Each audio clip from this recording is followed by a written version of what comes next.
You ever wake up to the sound of your own backyard being decorated for someone else's wedding? No, seriously. I rolled out of bed on a quiet Saturday morning, planning to mow the lawn, maybe hit the farmer's market, and there were streamers, folding chairs, a white archway with silk roses, and a crew of strangers hammering tent stakes into my grass like they owned the place. At first, I thought maybe I was still dreaming. Then I saw the HOA president, Karen herself, in heels and a Bluetooth headset, barking orders like she was directing a Broadway play. That's when it hit me. This wasn't a mistake. This was a setup. She looked at me like I was the intruder.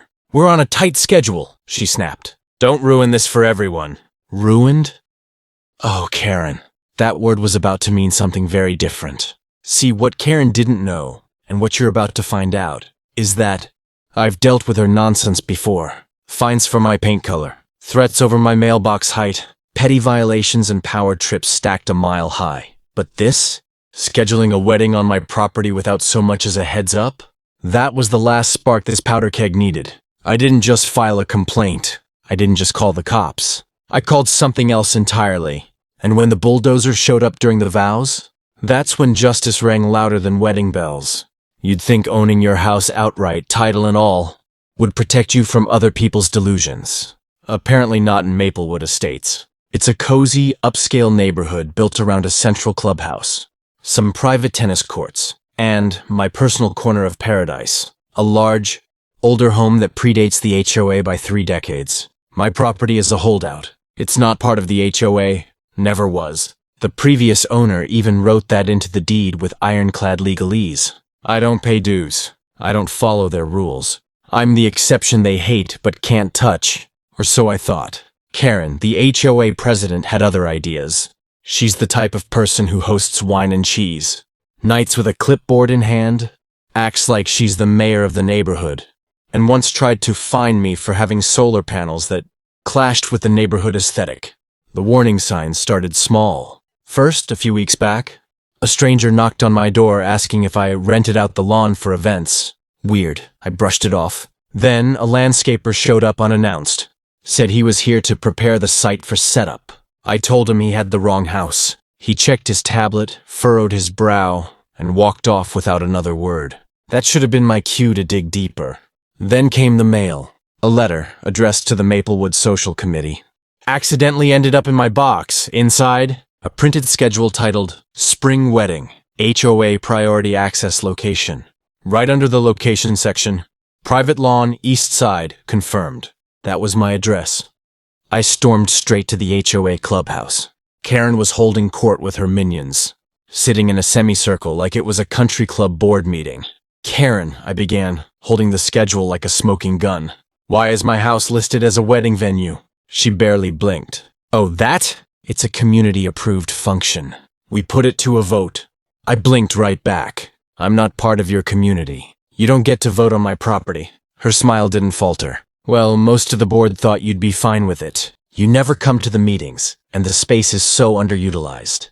It's just one day of trespassing, and I never gave you permission." She waved her hand like I was being ridiculous. "It's too late to cancel. The permits have been filed. We'll make sure everything is cleaned up afterward." Permits? Filed where? This woman had no authority over my land. I went home seething. I called the county office the next day. Turns out, the permits were filed under the HOA's umbrella, but with vague enough mapping that it wasn't immediately flagged.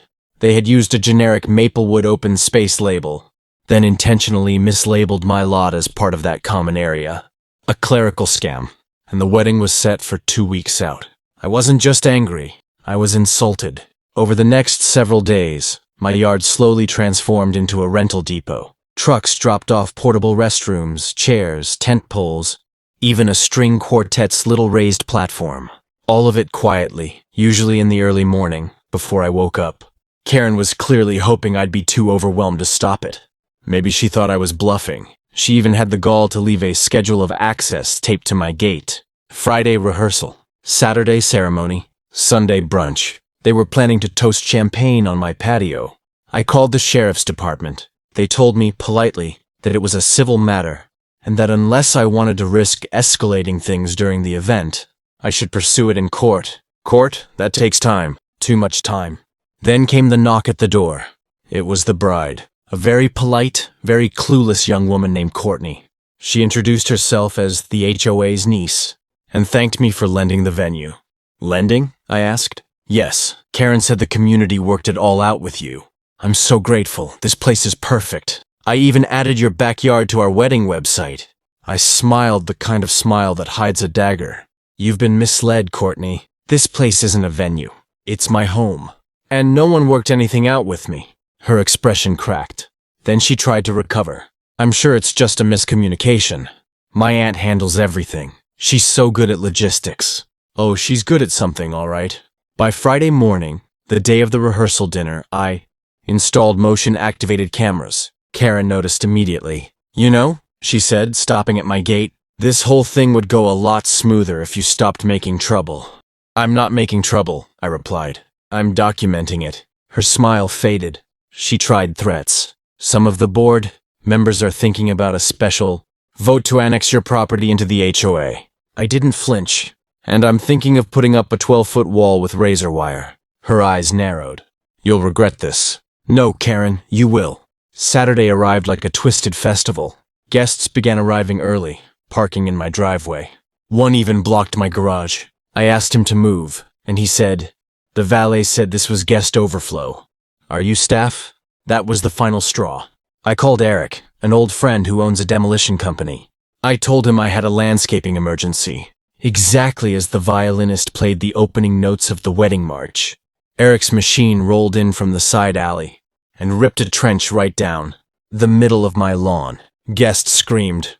Music stopped. Karen came running. I showed the sheriff my permits and footage. Karen had nothing. The sheriff turned to her and said, Ma'am, you need to vacate this property immediately or face arrest. Her lipstick nearly melted off her face. That should have been the end. But Karen kept pushing. She left an invoice in my mailbox for $4.70 for venue interruption and emotional distress. So I pushed back. I filed a complaint with the zoning board. I sent everything to my lawyer. Karen was running unlicensed events on non-HOA land under false pretenses. She'd committed permit fraud, misused nonprofit status, and lied to her niece. Within weeks, the HOA board voted her out. The neighbors rallied behind me. Karen? She was charged with multiple violations. Courtney sued her too. The judge? Brutal. Do you have title or deed to the land? No. Do you have permission? No. Then why are you here? Karen was ordered to pay damages, lost her property license, and had her name publicly dragged in court and online. She moved. Her house was sold as is. And me? I took a vacation, came back, planted a sign on the repaired lawn. This lawn is not a venue. It's a victory.